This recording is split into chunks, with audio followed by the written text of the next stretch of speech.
Hello guys, तो video start करते हैं निक वॉकर की अपडेट के साथ और फिर साथ में ही हम कियोन पियर्सन को भी कवर इसी अपडेट में कर लेंगे आगे जाकर, क्योंकि अभी रिसेंटली गाइस एनपीसी का एक शो हुआ है हाइपर रोलर रॉयल करके, बहुत ही टंग ट्विस्टर सा नेम है। तो यहाँ पर हमें ना सिर्फ निक वॉकर गेस्ट पोजिंग करते हुए दिखाई दिए, बल्कि हमें साथ में ही दिखाई दिए कियोन पियर्सन भी और क्विंटन बीस्टवुड भी। सो एक एक करके बात करते हैं सबकी ही। फर्स्टली निक वॉकर। गेस्ट पोजिंग किसे कहते हैं वो निक ने हमें बताया है, क्योंकि निक एब्सोल्युटली श्रेडिड थे इवन इस गेस्ट पोजिंग के लिए भी। He was big, he was shredded and he was condition too. तो जैसा कि हम देखते हैं गेस्ट पोजिंग्स में यूजुअली कोई कैसे भी आ जाता है, but Nick was totally on guys. और ये एक एग्जांपल है फॉर एवरीवन, एक प्रॉपर प्रोफेशनलिज्म का। एक्सीलेंट गाइस, ये ऑलमोस्ट 8 मंथ्स बाद स्टेज पर आए हैं और एक गेस्ट पोजिंग के लिए भी अच्छा हार्डवर्क पुट इन करा गया है और वो पता लग रहा है। प्रॉपर एक पीक वीक करा गया है इस गेस्ट पोजिंग के लिए। Conditioning was spot on. देखो upper body was absolutely freaky. ये अब ये देख लो किस कदर शार्प और ब्लॉकी एप्स है ये, वेल डेवलप्ड। हाँ, लोअर बॉडी निक की थोड़ी सी लैग करती हुई जरूर लगी और वो चीज रहेगी अभी गाइस, क्योंकि एक तो पहले से ही थोड़ा सा डिस्प्रपोर्शनेट वाला सीन था और उसके ऊपर अब निक उसे कुछ टाइम से वैसे ट्रेन भी नहीं कर पा रहा है हैमस्ट्रिंग में इंजरी की वजह से। तो वो चीज अभी फिर से ऑन होने में टाइम लगना ही है और शायद यही रीजन है कि निक ने आर्नोल्ड क्लासिक को साफ मना कर दिया कंपीट करने से। वैसे अभी भी काफी टाइम है, कुछ भी हो सकता है, बट निक तब तक कंपीट करने के लिए स्टेज पर नहीं चढ़ेंगे जब तक वो कॉन्फिडेंट और कंटेंट ना हो जाए अपनी फिजिक से। सो एनीवेज मसल मैच्योरिटी निक की भी यहाँ पर डायरेक्ट से काफी ज्यादा लगी। हाँ, एब्डोमिनल गाइस निक का पहले के कंपैरेटिवली थोड़ा सा ब्लोटेड सा जरूर लगा, बट इंजरी के टाइम पर फास्टर रिकवरी के लिए जीएच का यूज करा जाता है और वो चीज एक बबल गट या फिर ब्लोटेड वाली चीज कर देती है आपके एब्डोमिनल पर। बट विद टाइम निक इसे कवर कर लेंगे। अभी तो he must concentrate on recovery and a great example set. वो इसलिए भी गाइस क्योंकि यहाँ पर कियोन ने भी गेस्ट पोजिंग करी है और एक पॉइंट पर दोनों साथ में ही पोजिंग कर रहे थे। एंड मुझे तो ये बिलीव नहीं हो रहा था एक मंथ के पीरियड में ही कियोन ने कितना वेट पुट ऑन कर लिया है, कितने सॉफ्टर साइड पर वो चले गए हैं। मतलब अभी तो आपने मिस्टर ओलंपिया में 212 का टाइटल जीता था राइट, उसके बाद एक महीने में ही आप इतने सॉफ्टर साइड पर लग रहे हो। मतलब अगर आप इसे ऐसे देखो कि निक अपनी एक सीरियस इंजरी से रिकवर कर रहे थे और उसके बाद भी ट्वाइस एज कंडीशन थे वो कियोन से। और कियोन का मिड सेक्शन भी आप देख लो यहाँ पर कितना ज्यादा एक मेस की तरह से है और लोग शॉन को बोल रहे थे मिस्टर ओलंपिया में। तो लोग इस गेस्ट पोजिंग के बाद काफी क्वेश्चन करते हुए दिखाई दिए कि कैसे कियोन पियर्सन टाइटल जीत गए, how is the winner. And definitely guys इसीलिए निक को लोग इतना पसंद करते हैं because he respects the sport so much. वो खुद को इतना ज्यादा डेडिकेट कर देते हैं हर एक चीज में जिसमें वो इन्वॉल्व करते हैं, वो चीज लोगों का दिल जीत लेती है। And that is the thing that turns them into his fans. आपकी इस अप्रोच से, आपके इस प्रोफेशनलिज्म से। एनीवेज साथ ही में यहाँ पर गेस्ट पोजिंग भी करी क्विंटन बीस्टवुड ने, जो कि अभी इस साल हमें प्रो शो में कंपीट करते हुए दिखने वाले हैं जल्दी ही। एंड इनका वेट काफी टाइम से हो रहा है, तो he is absolutely massive guys, एक पहाड़ की तरह से। तो ये एक चीज देखने वाली होगी जिसका लोग बहुत ज्यादा इंतजार कर रहे हैं। सो नेक्स्ट यहाँ पर अभी गाइस सेम ही डे एक और शो हो रहा था मसल कॉन्टेस्ट का, जहां पर हमने काइके सैंटोस नाम के एक मेंस फिजिक एथलीट को डियोगो मॉन्टेनेग्रो को बीट करते हुए देखा। जी हाँ गाइस, डियोगो मॉन्टेनेग्रो को बीट कर दिया, जो लगातार 2 बार से मिस्टर ओलंपिया में 3rd प्लेस अपने नाम कर चुके हैं और इस साल 5th प्लेस अपने नाम कर ली थी इन्होंने। तो बॉस आप बस अंदाजा लगा लो किस हिसाब का टैलेंट आ रहा है हर बार। मतलब डियोगो एक टॉप के मेंस फिजिक एथलीट है, ऐसे वैसे एथलीट नहीं है। एंड ऐसा भी नहीं है कि डियोगो लैग कर रहे थे। No guys, Diogo was on, Diogo was totally on, but वो चीज काफी नहीं थी। पूरी एक परफेक्ट पीक पर थे डियोगो, उसके बाद भी इट वाज नॉट इनफ, क्योंकि जो जीते हैं काइके सैंटोस वो एब्सोल्युटली एक इंसेन फिजिक कैरी कर रहे थे। मतलब फ्रंट से तो चलो ठीक है, फिर भी मान ले कि Diogo was in the battle अपने इंसेन प्रपोर्शंस और सिमेट्री के साथ, बट बैक से बैक से it was game over guys. एक बहुत ही ज्यादा वेल डेवलप्ड बैक कैरी कर रहे थे काइके सैंटोस। सो यहाँ पर डियोगो हल्के पड़ रहे थे काइके के सामने, और हम जानते हैं कि डियोगो की बैक एक डिसेंट बैक है, इतना स्ट्रॉन्ग बॉडी पार्ट नहीं है वो डियोगो का। तो इसी तरह से काइके सैंटोस के रूप में हमें एक अमेजिंग फिजिक इस शो से निकलकर सामने आई है और आगे भी ये एक नजर में रखने वाले एथलीट हो गए इस तरह से। तो क्योंकि आप एक मल्टीपल टाइम्स टॉप 5 प्लेसर को अगर बीट कर दो तो इसका क्लियर मतलब ये है गाइस प्लेसिंग के हिसाब से कि आप सीधे सीधे एक टॉप 10 के अंदर के दावेदार बन जाते हो। बट एब्सोल्युटली लुक एट इस फ्रंट गाइस, किस कदर डायल्ड इन कोर है, कैसे ऑब्लिक्स विजिबल हैं। He was on guys, he was totally on. So यही है guys, no one is safe. सिर्फ और सिर्फ कांस्टेंट इंप्रूवमेंट्स ही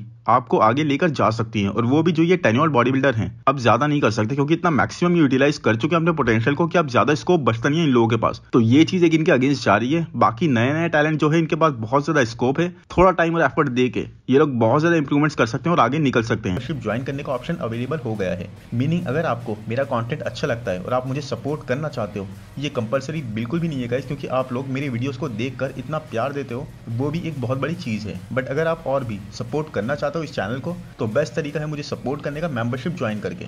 तो जो भी फिजिक कंपैरिजन वीडियोस आएंगी फ्यूचर में इस चैनल पर, वो आप स्पेशल मेंबर्स के रिकमेंडेशन पर ही आएंगी। तो ये एक रीज़न है आपके पास इस चैनल को ज्वाइन करने का। बाकी if you just want to support me and support the channel, वो एक अनदर रीज़न है। और अब थोड़ी बात मैं करना चाहूंगा लवप्रीत सिंह के बारे में। ना आप लोग बोलते हो ना इंडियन एथलीट्स को कवर क्यों नहीं करता, इंडियन एथलीट्स को कवर करूं तो बॉस होनी भी चाहिए ऐसी प्राउड अपडेट्स जैसी आज है। रील्स वाली पार्टीज वाली अपडेट्स तो मैं क्या ही शेयर करूंगा। सो अब जस्ट डेफिनेटली गाइस मैं तो एक शिफ्ट सा फील कर रहा हूं इंडियन बॉडी बिल्डिंग में, जहां पर एथलीट्स हो रहे हैं मोटिवेटेड टू इंप्रूव, ज्यादा डेडिकेटेड हो रहे हैं to compete to get better. आपस में कॉम्पिटिशन हो रहे हैं काफी ज्यादा and which is a very good thing guys. ये कंपेटिटिव स्पिरिट चाहिए भी था, ये मिसिंग था थोड़ा सा। अब देखो अगर मैं बात करूं ताइवान प्रो की ही, तो यहाँ पर इंडिया के 3 एथलीट्स थे और लवप्रीत सिंह की आई 3rd प्लेस, एक well deserve 3rd place guys, एक अच्छे टाइट लाइनअप के अगेंस्ट, क्योंकि दूसरे एथलीट्स भी बहुत ज्यादा स्ट्रांग थे। स्पेशली ये जितने भी एशियन कंट्रीज के एथलीट्स निकल कर आ रहे हैं, कोरिया के, जापान के, ताइवान के, स्ट्रेट ऐसे लगते हैं एनीमे कैरेक्टर्स हो। तो एक अच्छे कंपटीशन को फेस करके 3rd प्लेस आई, तो ये बहुत ही अच्छी बात है। डेफिनेटली गाइस डेफिनेटली कॉन्फिडेंस को तो एक स्ट्रांग बूस्ट मिला ही होगा कि ये चीज करी जा सकती है, विच is a very good thing. और देखो मैं हमेशा से यही कहता हूँ कि आप जाओ बाहर और कम्पीट करो। अगर आपके पास फाइनेंसिस अवेलेबल हैं, अगर है अवेलेबिलिटी, तो कम्पीट करो आसपास के जितने भी शोज है सब जगह जाकर। Definitely you will get to learn, get to grow, एक डिफरेंट ही पर्सपेक्टिव मिलेगा कंपटीशन को देखकर। बट एक काफी अच्छी चीज ये भी है गाइस कि देर से ही सही बट इस तरफ भी इंडियन बॉडी बिल्डिंग रुक कर रही है एंड आगे और भी इंप्रूव करना है। और ये देखो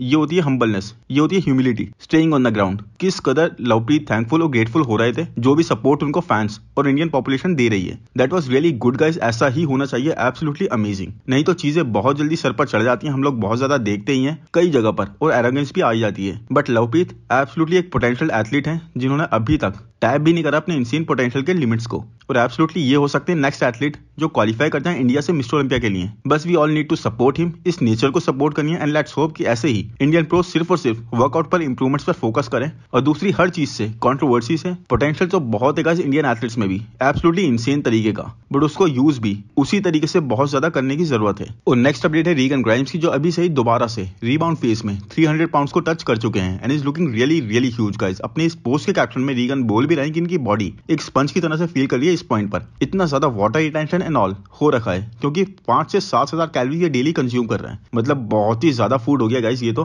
बट इस चीज से इनके वर्कआउट्स काफी अच्छे हो रहे हैं, ये जिम में अच्छे से परफॉर्म कर पा रहे हैं। और जिस तरह से इनकी एक ग्रोथ रही है लास्ट ईयर से इस साल के मिस्टर ओलंपिया तक, वो ही काफी बड़ी थी। और उसके बाद अब मिस्टर ओलंपिया से अब तक वो भी देख लो आप, तो कोई साइन नहीं है रुकने का। और वैसे भी माइलोस अपनी पीडी अप्रोच और हैवी गियर यूज के लिए जाने जाते हैं, वो एब्सोल्युटली हार्ड अपने एथलीट्स को पुश करते हैं, जैसे कि हमने इस साल सैमसन के साथ भी देखा। बहुत ही कम टाइम में किस तरह की उन्होंने ग्रोथ हमें दिखा दी है। और सिर्फ सैमसन ही नहीं गाइस, आप जेम्स हॉलिंगसेट को भी देख लो, कितने ज्यादा ह्यूज इस लास्ट ऑफ सीजन में जेम्स हॉलिंगसेट हो गए हैं। बिल्कुल ही डेंस इनके मसल्स लग रहे हैं पूरे फुलर साइड पर। बस यही है गाइस कि एक स्लो अप्रोच से जो ग्रोथ हम देखते हैं किसी भी एथलीट की, वैसी हम माइलोस के किसी भी एथलीट में नहीं देख रहे हैं। बहुत ही स्पीड से अपने एथलीट्स को ट्रांसफॉर्म कर रहे हैं and that is very risky guys, that is risky. मतलब गियर तो वैसे ही एक रिस्की चीज है, बट ओपन डिफरेंट के बॉडी बिल्डर्स जिस हिसाब से इन चीजों को यूज करते हैं, द डोसेज एंड एवरीथिंग, इस तरह की मसल मास को ऐड करने के लिए नहीं बल्कि इसे रिटेन करने के लिए भी, दैट इज अलॉट। तो एकदम से इतने कम पीरियड में ग्रोथ के लिए आप खुद सोच लो गाइस कितने हार्ड सब्सटेंस चलाने पड़ गए होंगे। तो आई जस्ट होप जैसे हम बॉडी बिल्डिंग इंडस्ट्री में आए दिन कोई न्यूज सुन रहे हैं, वैसे ये चीज अब और ज्यादा ना हो और ये ज्यादा रेस्पॉन्सिबिलिटी करी जाए। चाहे टाइम लग जाए ग्रोथ करने में, उस लेवल पर पहुंचने में, बट आई थिंक इस चीज को समझना चाहिए। सो एनीवेज जेम्स अब इस पॉइंट पर 12 वीक्स आउट हैं अपने रिटर्न से, एंड ये रिटर्न कोई ऐसा वैसा नहीं होगा बल्कि होगा सीधे आर्नोल्ड क्लासिक के स्टेज पर मार्च के फर्स्ट वीक में, जहां पर राफेल सैमसन और अब माइलोस के एक और एथलीट जेम्स भी कंपीट कर रहे होंगे। यानी कि एब्सोल्युटली मैसिव एथलीट्स होंगे इस शो में, एक दूसरे के सामने एक दूसरे से बैटल करने के लिए, जहां पर राफेल और जेम्स तो रिटर्न कर रहे होंगे पूरे 1 साल के गैप के बाद। But Samson has been competing ever since. So let's see और कौन कौन कूदता है इस शो में। बट प्राइज मनी के ज्यादा होने की वजह से एक्साइटिंग तो ये शो डेफिनेटली हो ही जाएगा। होप गाइस वीडियो आपको पसंद आया है तो प्लीज लाइक कर दो, चैनल को सब्सक्राइब कर दो, नोटिफिकेशन बेल को दबा दो, इंस्टा पर फॉलो कर दो। Thank you, bye bye.